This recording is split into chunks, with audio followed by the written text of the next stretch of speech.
أهلا وسهلا بكم في هذه الحلقة من برنامج جسور، وضيفي هذا المساء هو ميكو بيلد، صاحب كتاب ابن الجنرال. طبعا الكتاب أنا أعرفه باللغة الإنجليزية بعنوانه The General's Son، ولكن علمت من ميكو أنه صدر الآن باللغة العربية. أهلا وسهلا. أهلا فيك. It's a pleasure to have you in الحوار once more. Thank you. The last time you visited us in الحوار, we had you in Mayastorun, in which you spoke about your book, and that was the first edition. Yes. And now you have the second edition. Yes. So congratulations. Thank you. But now you have it also in Arabic. Yes, it is out in Arabic as well, yes. And I understand from you that my dear friend Mahmoud Harthani in Gaza translated it. Yes, he did. He's my good friend too, and I was very pleased that he ended up doing it, yes. Yeah. Now, what is the addition to the second edition?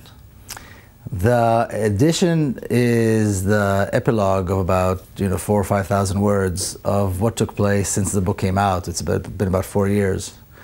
So, the subtitle of the book is Journey of an Israeli in Palestine, and that journey continues, although I didn't know it could keep going as long as it has. It includes my trip to Gaza, where I had to enter through a tunnel, so that experience, a really insane experience, because to drive to Gaza from Jerusalem is an hour and 15 minutes. It took me 16 hours. You had to go around half the world, yeah, which was insane, and then go through a tunnel. And a few other experiences that I've had, and kind of how my thinking has evolved a little bit about Zionism, about Israel. So that's all in that epilogue. How has the book done? I mean, has it done well? I mean, yes, it's done well. I mean, the fact that it's the second edition, of course, is a good sign. It's done well in English. It's been translated to Arabic, like you said, Danish, Spanish. They're working on a German translation now. Did I leave anything out? I think that's it. And we're working, hoping to get a French translation soon as well. And now this visit of yours to the UK and some European countries is to do with the publication of the second edition. Yes, it coincided with the publication of the second edition, yes. And so I had a lecture here in London. I had one in Jersey, which was also very well organized and attended, and one in the Netherlands yesterday. Jersey, the island? Yes. Yeah, the Palestine Solidarity group there is run by a wonderful young lady, Natalie Strecker, and she put together this excellent event and an excellent committee. And that is actually what initiated the whole thing, because she invited me first, and then the London event was kind of piggybacked on that, and then Netherlands on that. So the original is Jersey? Yes. And what about Amsterdam? In Amsterdam, they wanted the lecture mostly because today they had a discussion in the Dutch Parliament about Palestine, particularly about the labeling, whether they will adopt the recommendation to label products, Israeli products made in the West Bank. So that was the discussion in Parliament. So they wanted me there a day before to speak and to create some interest and so forth. So there was a big interview in one of the papers, and a very well attended, close to 500 people, 450 people that attended in Amsterdam. To hear about my take on this whole issue of the settlements and the labeling. Have you been following what went on here in London during the mayor, Yes. the London mayor elections, Yes. and accusations of anti-Semitism and so forth? Yes, yes, I have. I think it's. I don't think that there's any surprise that these accusations are coming up. I think Israel and the Israeli groups, the pro-Israeli groups, don't want Jeremy Corbyn to be prime minister, that's for sure. His connections to Palestine Solidarity are too strong. And what better place or what better time to bring out these accusations than just before the elections, to the mayoral elections here in London. But what amazes me is the reaction. In other words, I think it's obvious to anybody who's paying attention that there have been no signs of anti-Semitism. This has nothing to do with anti-Semitism. But anti-Semitism is the only claim that the Israeli side has to the Palestine Solidarity movement. Now, we all know this. I think it's been going on for a very long time. Rather than stand up and say, this is not anti-Semitism, this is Palestine Solidarity, there is good reason to support the Palestinians, there is very good reason to criticize Israel on many, many grounds, this, and stand up and say this is not anti-Semitism, it's nonsense. But instead of doing that, they apologize. They suspend members. They suspended Ken Livingston, which is absurd.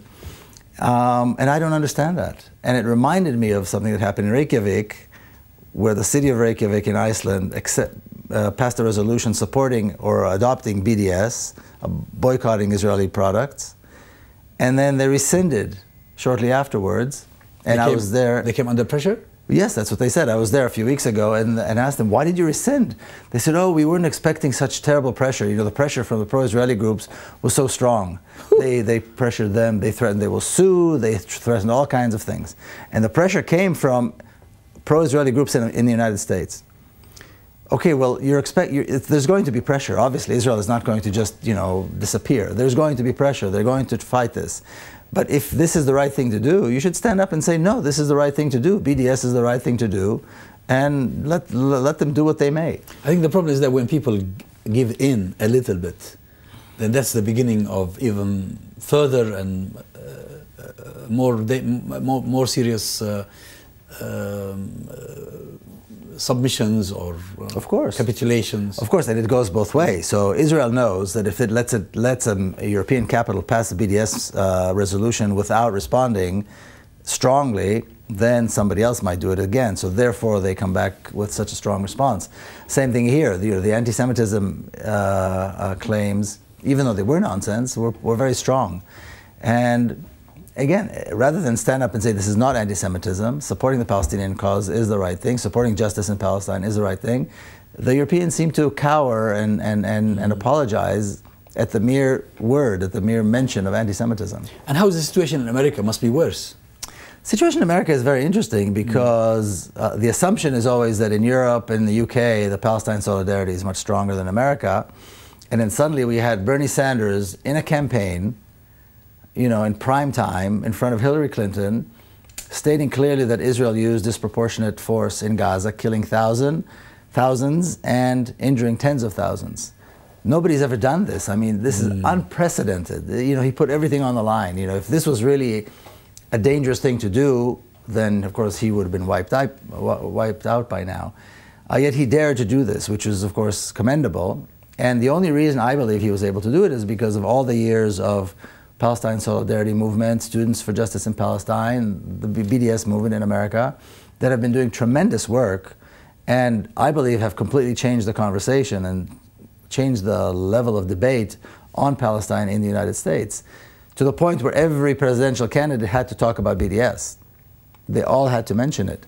They all are saying, of course, that it's anti-Semitism and it's the devil, but they have to mention it. It became an issue, in other words. It became a very strong and very important issue, like Iran almost, like, they compare it to ISIS. They do all kinds of crazy things. But in terms of activity, I mean, do you face problems moving around? I don't. Engaging in these activities? I don't, but on campuses in the United States, there has been a campaign of demonizing the students, particularly Students for Justice in Palestine. On the campuses of University of California, UCLA, and other campuses, there has been this attempt by the pro-Israeli groups not only to label them as anti-Semitic, but pro-ISIS and pro all kinds of crazy things. And the administration doesn't want to touch this. The administrations typically don't want to support the pro-Palestinian students. So that is where the difficulty is. But I have to say, these young students have been standing up to the administration, case by case, place by, location by location, and winning every single time, and raising, again, the level of debate on the campuses and forcing the administrations to accept that they are a legitimate part of the conversation.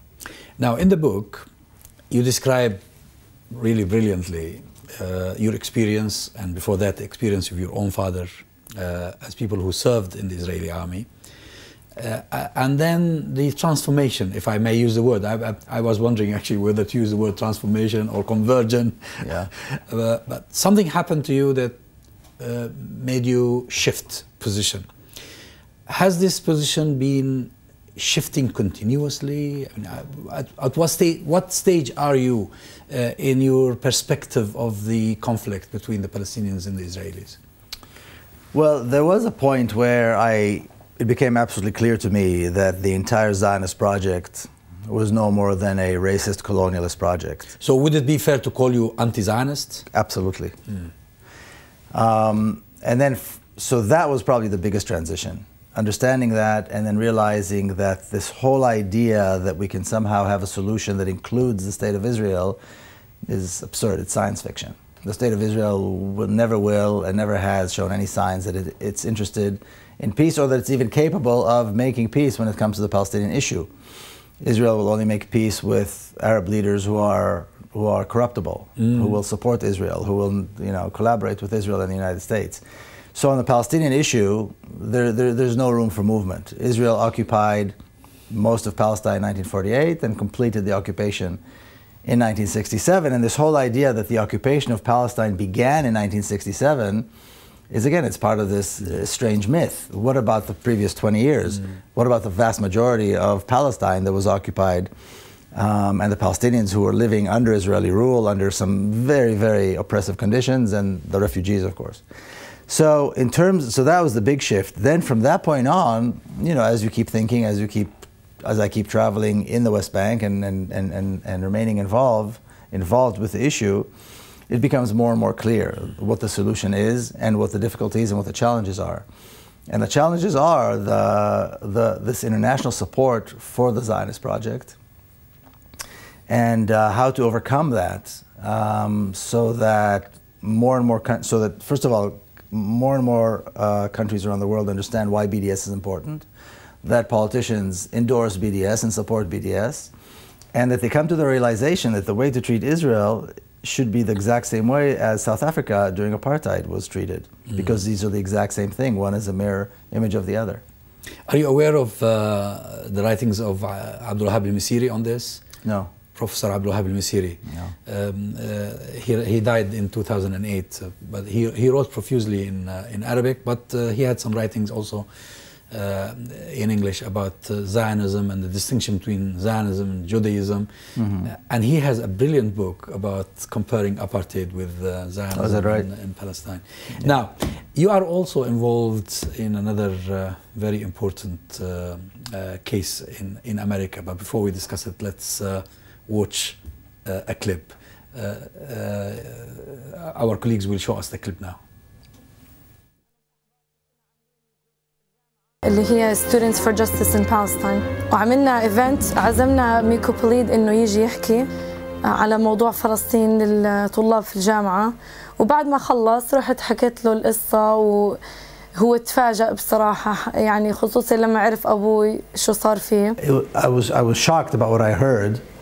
I never heard about it really quite before. I heard little bits about it, but I didn't really know the full scope. And then I began to inquire some more and to get more information, and then I came back to Texas after that, and I met with the families. And over the last 2-3 years, I've been gathering the information, all the information that I could find about this case. كويس في عندي contract, أجا contract from the publisher. I'll have to sign it now, or read it and sign it. Alhamdulillah, بسرعة, we have a book. I'm reading through the. I was able to meet, obviously, Shukri's family several times, Mufid's family several times, Ghassan Ilashi's family several times here in Dallas. And just recently, about a month ago, I was able to visit Shukri in prison. I was pleasantly surprised and impressed by his ability to maintain this wonderful spirit, to maintain his optimism. We talked about the kids, we talked about the case, we talked about my family, his family, the history, the Palestine politics. I mean, we talk about everything, like friends do.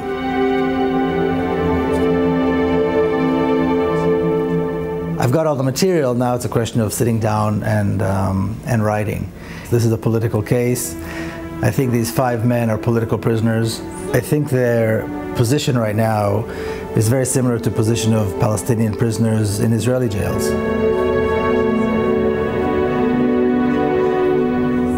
You could see that they were doing a very good job and being very successful, and this contradicts the Zionist narrative, that there is no Palestinian problem, that there is no Palestinian people, that the refugees and the poverty and all of these issues are not true, that Israel has nothing to do with it, they're all just terrorists, it's all a lie, they all want to attack Israel, and so on.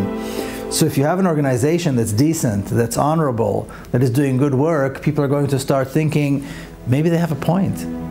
Maybe the Zionist story is not perfect. And that's why they've had to bring them down. This clip is from a recent documentary aired on Al Jazeera.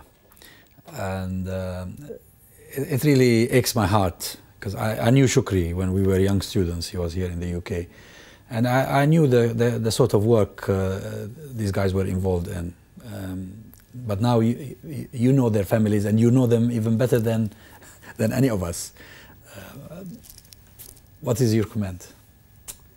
You know, it's heartbreaking. It's absolutely heartbreaking. And it's enraging at the same time. It's heartbreaking because these are fine men who sincerely wanted to give back. It's enraging because it was impossible for them to do what they did, which was all good, because they were Muslims and Palestinians. And they became victims of this very vicious campaign to vilify and demonize anything that is Palestinian, and by connection, anything that is Arab or Muslim. And this is true in America, it's true in the West, and it's clear beyond any doubt to me that Israel, of course, and the pro-Israeli groups are behind it. I spoke to their lawyers. I've seen the transcripts I've been reading the transcripts of the trials, because they went through two trials. And at first, I was doubtful of how sincere the lawyers were. The first trial, they were cleared. The first trial was a mistrial. It was a hung jury. Yeah, hung jury. So yeah. they weren't able to put any of them in prison, you know, because the jury was hung. And there are lots of inside, very strange, interesting stories about that. Why at least several of them were not completely exonerated, completely found not guilty. But when I met the lawyers, I didn't know what to expect, because it seemed like such a simple case. It is absolutely clear they did nothing wrong. It is absolutely clear this is politicized.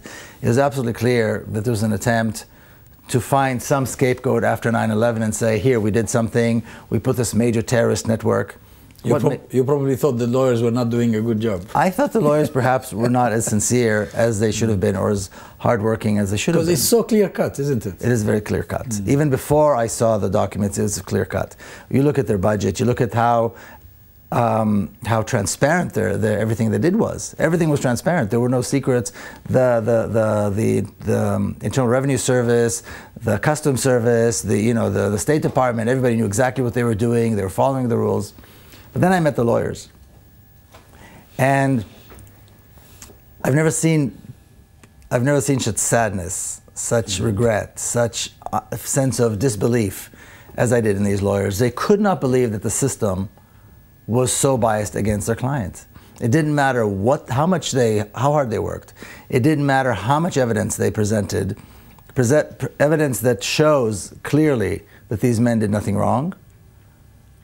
Beyond that, they did a lot of good, and shows that the prosecution has no case. They have absolutely no case. The entire case that the prosecution has are faxed, photocopied, badly translated documents that they found in Jenin and Ramallah that the Israeli military confiscated, newspaper articles, expert witnesses that are not experts, that have never been to the West Bank. Secret witnesses as well. And secret witnesses, anonymous witnesses that are officers in the Israeli intelligence services. That is it. And on the other hand, you have volumes and volumes of evidence that shows these men had nothing to do with terrorism, they did nothing but good. Yet the judicial system was completely against them. The judicial system collapsed. You know, basic most government policies, everything collapsed because of pressure by Israel. It is absolutely clear that there was pressure, behind the scenes pressure by Israel and pro-Israeli groups, like the Anti-Defamation League and others that are very strong in America. This hysteria that has become part of American life after 9/11, since 9/11, and what these lawyers were saying, and I quote them, the cowardice of the judiciary. Because the judges and then the appellate courts, one after the other, had opportunities to fix this. And I think going into this, they assumed this was going to be a very simple case, because it was clear that these men did nothing wrong and all of the evidence proved it. Yet they were not only punished, they were punished severely. 65 years each. 65 years is an absolutely crazy, unexplicable. And for charitable work that was official and recognized. Official, recognized. They work with organizations that other official recognized organizations worked with. They worked within Israeli law and within the law of the PA in the West Bank and within American law. When there were problems, they came up to the State Department and asked, and the Treasury Department in the United States, and asked, what are we doing? Are we doing everything right? Are we doing everything wrong? It's clear that they got vague answers, which makes you wonder why would they be vague? Why would they give them vague answers unless they wanted to trap them and trap them? Their assets were frozen, their money was taken. It was absolutely absurd. And then all the inner stories of the actual people who worked there. You know, they have social workers in Gaza, and people who ran their office in Ramallah telling unbelievable stories of, first of all, how much they contributed to employment, to society, how the fact that they never gave money or gave very little money. Most of what they gave was in kind, so they weren't delivering funds, you know. You know, one of the claims is about shaheed, you know, the word shaheed, and how the word shaheed translates into English as martyr, which everybody assumes are suicide bombers, and they just framed it all as an attempt to fund and support terrorism. You know. Now your connection with the case started with the girls inviting you. Yes, exactly what you described. You ended up visiting the fathers as well. Yes, I visited 3 of them in prison. I visited Shukri Abu Bakr in prison, and Mufid Abdul Qadir. I visited them several times. And I visited Abdurrahman Ode as well, just recently, for the first time. What is the prospect? Is there hope? What's going on now? You know, the way I see it, their case is in a way a microcosm of the case of Palestine. The only thing that could save them is a presidential pardon. That's the only thing that's available. To expect that there will be any president in America, whether it's this one or the next one, that will be able to be willing to pardon 5 men who are convicted of funding terrorism, I think is a stretch. I mean, I pray and hope every day that this would happen. This will happen, but I think it's a stretch. I think so the legal avenue has been exhausted. Has been exhausted completely. The only thing that's still available and they're hoping for is a presidential pardon, because as the president leaves office, that's why Shukri's daughter sent a letter to Obama about this. Yeah. But my hope is that, you know, my book should, inshallah, hopefully it'll come out early next year. That will create some interest, hopefully create an outcry. You're already writing it now? Yeah, I'm in the process. Yeah, I have a deadline already, yes. And it's specifically scheduled. About this case? Yes, about the case, about the Holy Land Foundation. I think it's fundamental. It's a fundamental case. It is, although there are other examples of Islamophobia and anti-Palestinian and anti-Arab sentiment in America, this case is foundational, because these men, first of all, were highly respected throughout the entire Muslim and Arab community. Sure. And for good reason. And the organization they ran was highly respected and highly regarded, also for good reason. And by taking them down, they did what is referred to as drying the well. Because after they were taken down, it was impossible to raise money for Palestine anywhere. None of the Muslim organizations in America were willing to take that risk. Well, this was an act of intimidation for whoever thought of doing something for Palestine. Absolutely, and it took them many years, and finally they did it. They brought them down. And and any connection to Palestine right away raises issues of funding terrorism. Is it terrorism? Is it not terrorism? And and they were very successful in doing that. So that's the enraging part. The tragic part, the sad part, is the families. These are wonderful families, wonderful men, wonderful fathers. You know, their daughters get married. There's a baby born. Somebody passes away, and they are in prison, and they're innocent. I mean, it's harsh enough to be in prison anyway, but they are innocent men. So I hope the book will create some awareness and more than awareness, rage, and a desire to help them come out, to free them. Let's hope so. And I think Al Jazeera documentary was also a contribution in this regard. Yes, absolutely.